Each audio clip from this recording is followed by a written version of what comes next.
Please subscribe the channel and press bell icon for notification. नमस्कार, स्वागत है आप सभी का म्यूचुअल फंड हेल्पलाइन में। आपके साथ मैं हूं स्वाति। म्यूचुअल फंड हेल्पलाइन में हम आपको म्यूचुअल फंड से जुड़ी सभी जानकारी देते हैं और साथ ही आपके सभी सवालों के जवाब भी। तो वक्त ज़ाया ना करते हुए शुरू करते हैं आज का शो और देखते हैं कि आज के शो में खास क्या है।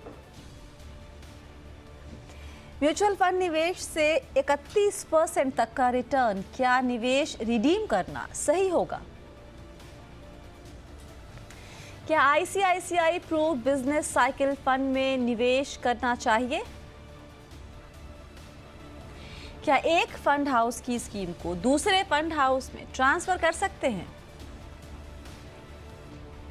और फंडनामा में इस हफ्ते हम अपने एक्सपर्ट से पूछ रहे हैं कि demat versus non demat mutual fund में निवेश का बेहतर तरीका क्या है।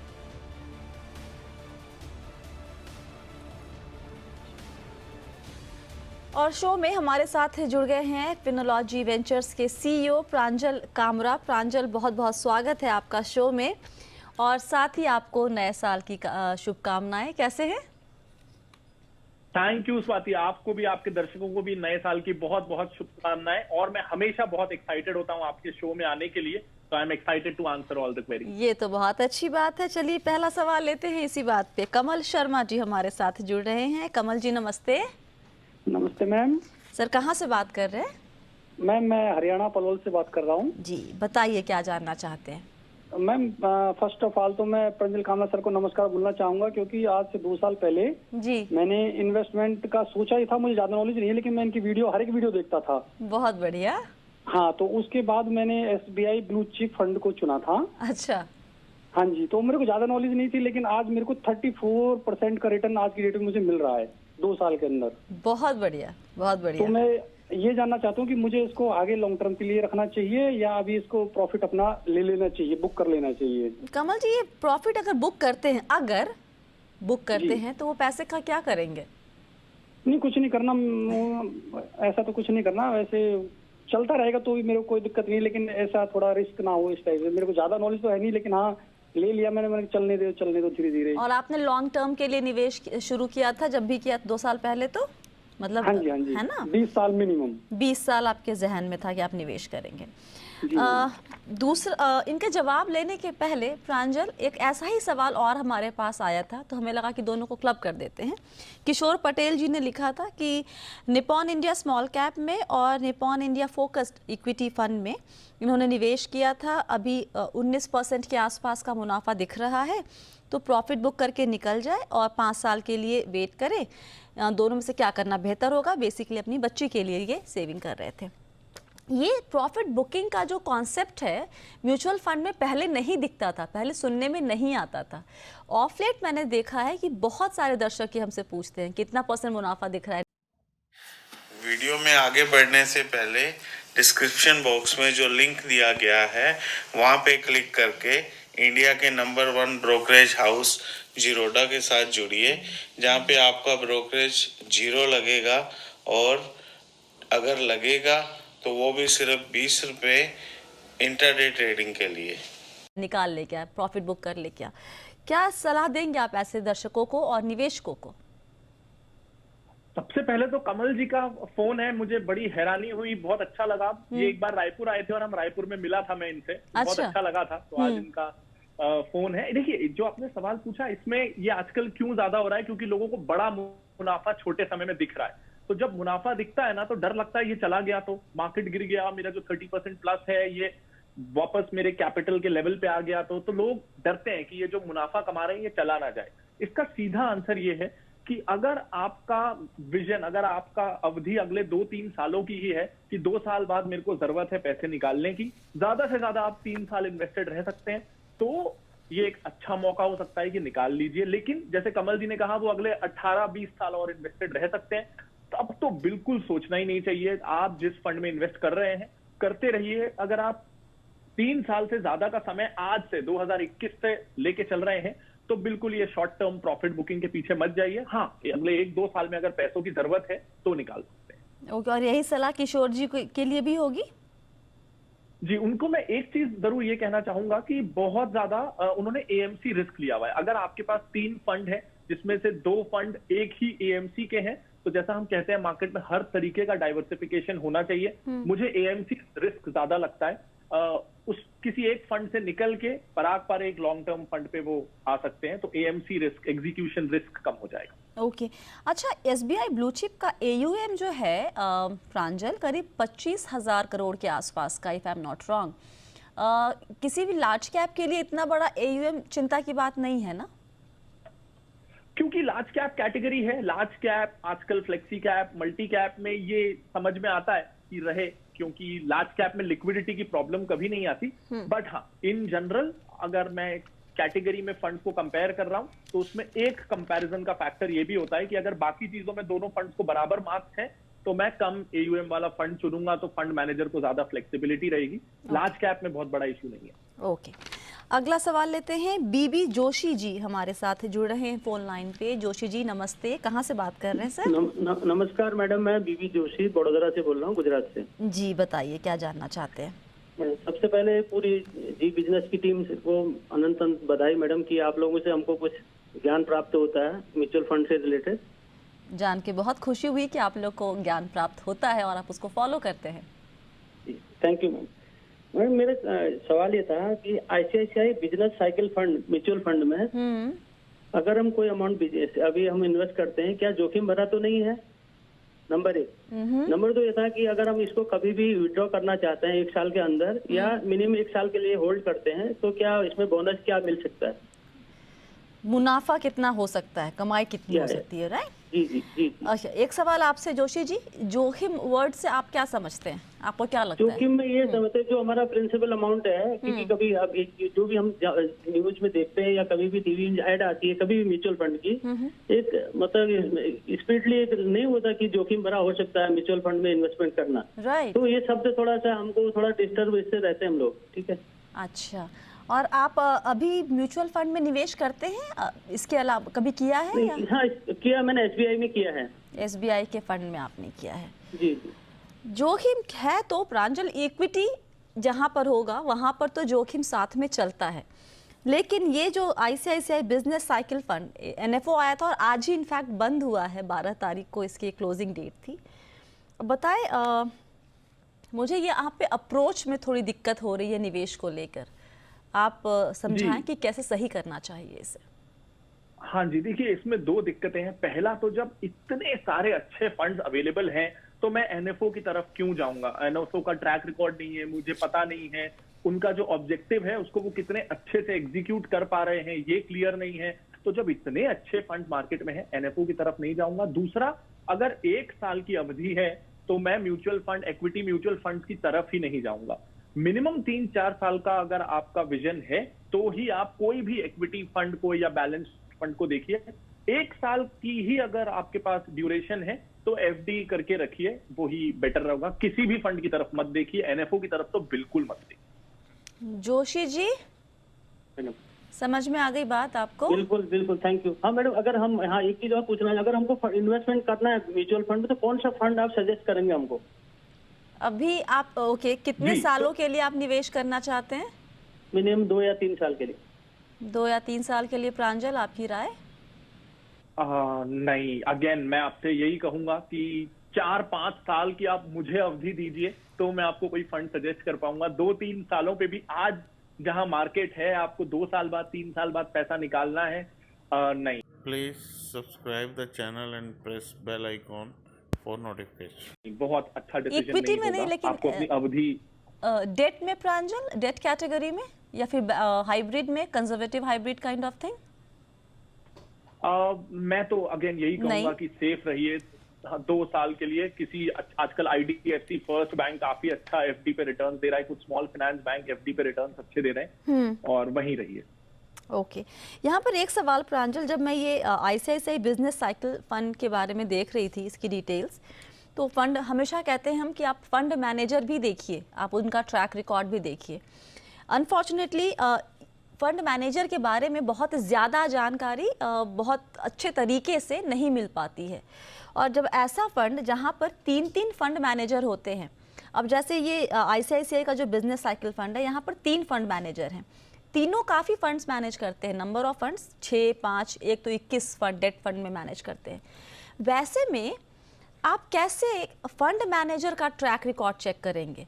और मोस्टली वो जॉइंट तरीके से करते हैं, एक फंड में 2 लोग, 2 फंड मैनेजर काम कर रहा है। तो क्या वाकई कोई तरीका है जिससे आप फंड चुनते वक्त फंड मैनेजर का परफॉर्मेंस ट्रैक चेक कर सके? जो आपने कहा बिल्कुल वो दिक्कत आती है, लेकिन उस दिक्कत का एक हल जरूर ये हो सकता है कि क्या वो सेम टीम कुछ और फंड्स को मैनेज कर रही है। मैं ये फ्रैंकलिन के इक्विटी फंड में देखता था, आजकल फ्रैंकलिन का नाम बड़ा बदनाम हो गया, लेकिन उनका इक्विटी डेस्क काफी अच्छा है। हाँ। और सालों से 2-3 फंड मैनेजर्स थे जो हर इक्विटी फंड में उनकी टीम में वो 3 या 2 फंड मैनेजर्स रहते थे। तो ऐसे में अगर कोई एनएफओ आ भी रहा है तो मुझे पता है कि सेम टीम ने पहले भी कई फंड मैनेज किए हैं, तो I can rely on that. और ट्रैक रिकॉर्ड आजकल मिलने लगा है, आज से 3-4 साल पहले दिक्कत होती थी, लेकिन अब क्या हुआ है कि एएमसीज के लिए उनकी मार्केटिंग का जरिया हो गया है कि वो अपने फंड मैनेजर्स को एज इन्फ्लुएंसर्स यूट्यूब पे लाएं, न्यूज चैनल्स पे आए, ताकि फंड मैनेजर्स भी इंडिविजुअली ब्रांड बने। तो आजकल उतना मुश्किल नहीं है, अगर वो एक्सपीरियंस फंड मैनेजर है, 5 साल से ज्यादा का एक्सपीरियंस है, आई एम श्योर आपको बहुत कुछ सोशल मीडिया न्यूज चैनल्स पे मिल जाएगा। और इट्स नॉट अबाउट कि वो क्या बोल रहे हैं, उनके हाव भाव से, उनके तरीकों से हमको ये पता चल जाता है कि इन्वेस्टर्स के प्रति ये कितने सेंसिटिव हैं और कितने ये मार्केटिंग पर्सन है। वो डिस्टिंक्शन आपने अगर कर लिया तो काफी कुछ जजमेंट हो जाएगा। इसके ऊपर एक अलग से शो हो सकता है कि कैसे आप चेक करें कि उनके हाव भाव से आप पकड़ सके ये चीज़ कि वो इन्वेस्टर फ्रेंडली हो रहे हैं या फिर वो सिर्फ मार्केटिंग का तरीका। Very good point. Pankaj Kumar अगले दर्शक हमारे साथ जुड़ गए हैं। पंकज जी नमस्ते। पंकज जी आवाज। हेलो मैम, आवाज आ रही है मैम? अब आ रही है सर, बताइए क्या जानना चाहते हैं सर? हाँ जी मैम, मेरा 2 क्वेश्चन था। फर्स्ट क्वेश्चन ये है म्यूचुअल फंड रिगार्डिंग कि जो भी मैच्योरिटी पीरियड है मेरा 30 से 40 साल का ये मैं पीरियड लेकर चल रहा हूँ। तो इसके लिए ये जानना था कि ये जब मैं ये क्लियर होगा मेरा तो वो टैक्सेस कट कर आएंगे या बैंक में जाने के बाद कटेंगे? अच्छा ओके, ये पहला सवाल। और दूसरा मैम कि as I am a student मैं एक गुड म्यूचुअल फंड सजेस्ट कीजिए जिससे कि मैं उसमें SIP कर सकूं मैम, क्योंकि मैं बहुत ही क्योंकि मैंने बहुत ही अभी शुरुआत से ही करना चाह रहा हूँ और बहुत अच्छा काम करना चाह रहे हैं आप, और आपको हम ज़रूर मदद करेंगे। पहले सवाल का जवाब दे देते हैं। प्रांजल, जब हम रिडीम करते हैं पैसे तो टैक्सेशन कैसे होता है, कहाँ पर कैसे पे करना होता है, इसके बारे में ज़रा पंकज जी को बता दें। राइट तो सबसे पहले तो मैं ये कहूंगा कि आप अभी बहुत यंग हैं और आप सोच रहे हैं 30 साल 40 साल बाद रिडीम करेंगे, तो आज जो नियम कानून है वो तब पूरी तरीके से बदल जाने वाले हैं। तो जब हम इतना लॉन्ग टर्म का सोचते हैं कि 20 साल के लिए निवेश करना है, 30 साल के लिए निवेश करना है, तो हमको ज्यादा टैक्स कॉन्सिक्वेंसेस की तरफ नहीं देखना है, क्योंकि सब कुछ बदल जाएगा 2-3 दशकों में। मैं आपको आज की स्थिति बता देता हूं कि अगर आपके पास मुनाफा आया, TDS कटने का म्यूचुअल फंड स्टॉक से ऐसा कोई प्रावधान नहीं है। आपको जरूर long term capital gain tax लगेगा आपके केस में, जो कि 10% होता है। ये 10% भी आपको शुरू के 1 लाख पे नहीं लगता, यानी 1 लाख रुपए आपने साल में स्टॉक या म्यूचुअल फंड से जो कमाया वो पूरी तरीके से टैक्स फ्री है। उसके बाद जो आपने कमाया उस साल आपका टैक्स स्लैब कुछ भी हो, आपको 10% का long term capital gain tax बनेगा। ये आज की स्थिति है। आप बहुत यंग हैं, टैक्सेस को भूल जाइए। आपने एक बहुत अच्छा निर्णय लिया है कि एज अ स्टूडेंट आप इन्वेस्ट करना चाहते हैं। आप आज अगर इन्वेस्टमेंट शुरू करेंगे ना, 30 साल 40 साल में कंपाउंडिंग आपके लिए सब कुछ कर देगा। टैक्स आपके कॉर्पस पे कोई फर्क खास लाने वाला नहीं है। आप बहुत अच्छे समय पे शुरू कर रहे हैं। आप पराग पारेख लॉन्ग टर्म फंड पे जरूर उससे निवेश शुरू कर सकते हैं। ओके पंकज जी, दोनों सवाल के जवाब मिल गए आपको? जी मैम, जी sir. Please subscribe the channel and press bell icon for notification. इसमें एक क्लैरिफाई चाहिए था कि जो एक गुड सजेस्ट कर देते मैम। नाम बताया आपको? पराग पारेख लॉन्ग टर्म इक्विटी। जी मैम, ये फंड का नाम है? ये म्यूचुअल फंड का ही नाम है। Okay sir, thank you sir. ठीक है। अगला सवाल लेने के पहले एक छोटा सा ब्रेक लेते हैं। ब्रेक के बाद लौट कर आएंगे और आपके बचे हुए सवालों के जवाब देने की कोशिश हम पूरी करेंगे। बने रहे हमारे साथ।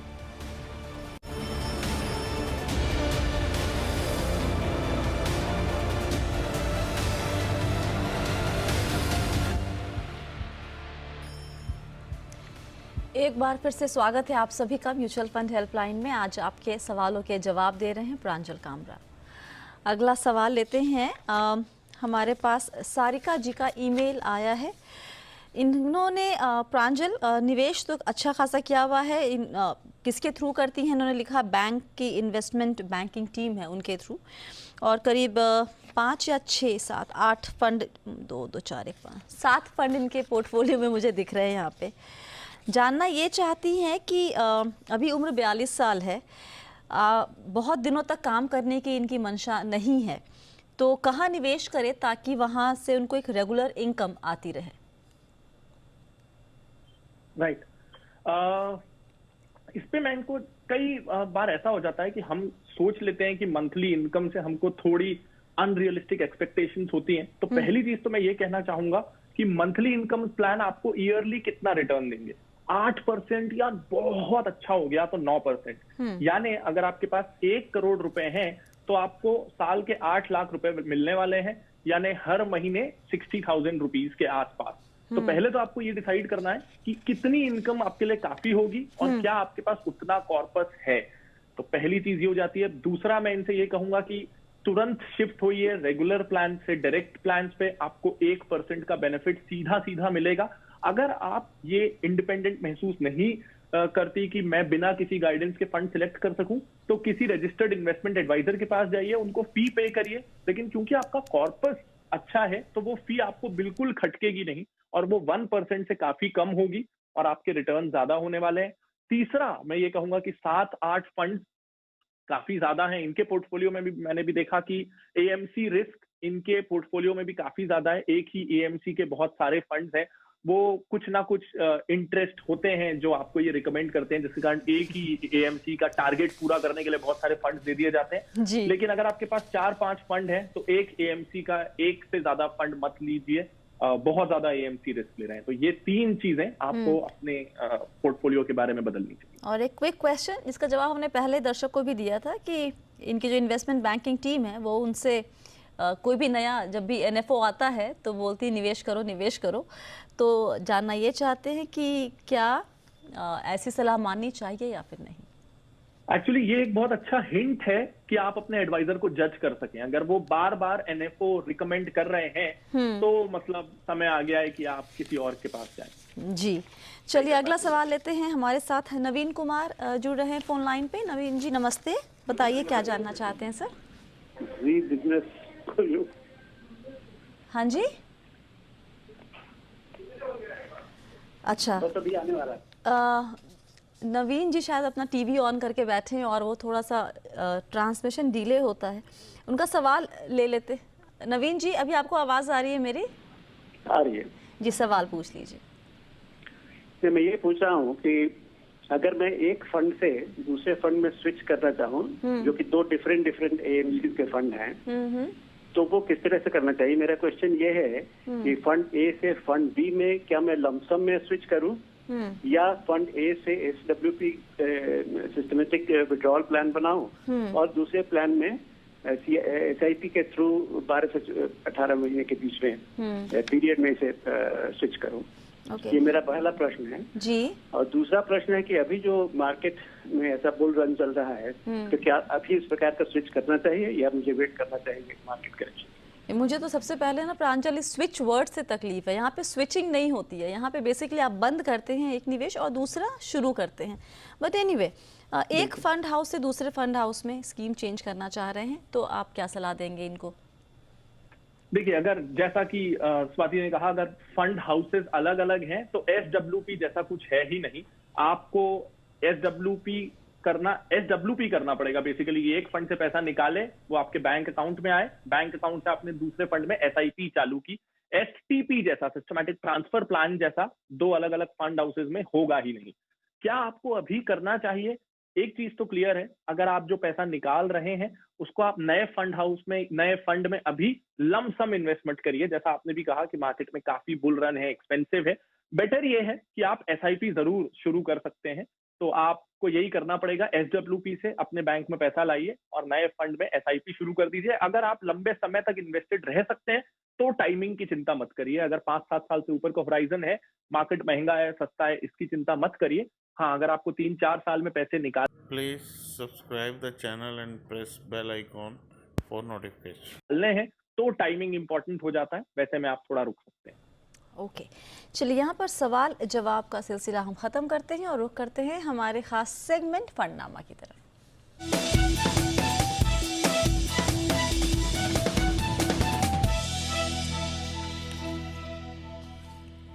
और फंडनामा में इस हफ्ते हम अपने एक्सपर्ट से ये जानने की कोशिश कर रहे हैं कि जो म्यूचुअल फंड में निवेश के तरीके हैं, जिसमें एक है आप सीधे ऑनलाइन ही होता है लेकिन वो नॉन डीमैट फॉर्म होता है, और एक डीमैट अकाउंट के ज़रिए आप निवेश करते हैं, तो दोनों में से ज़्यादा कन्वीनियंट कौन सा है? प्रांजल, आपकी क्या राय है इस पर?